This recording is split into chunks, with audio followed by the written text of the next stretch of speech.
So I've got a 2012 Honda Odyssey minivan, and I'm replacing the transmission filter, and I found an easier way.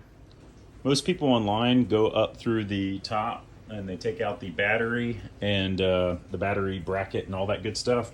But if you just take your tire off and then you take this plastic apart, there's a much easier way to get up here.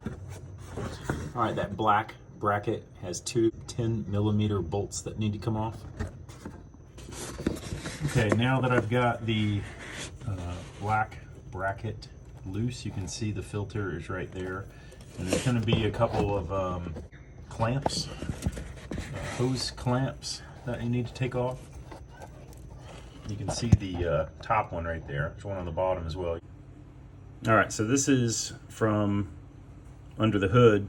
Looking down, there's the filter. And if you see that bolt right there on the left, it's easier to get that from up here, up top, because you don't have to put your arm up in there backwards.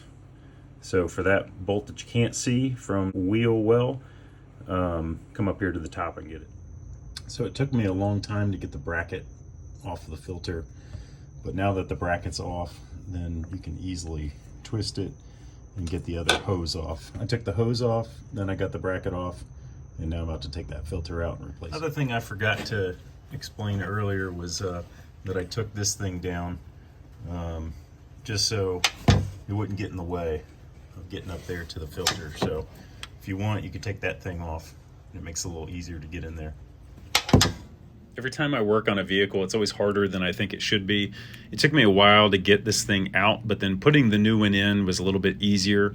Again, that third bolt that you can't see from the wheel well, you need to go up top from the hood and go down in there. It's kind of a hard reach, but it's better because you can at least see it.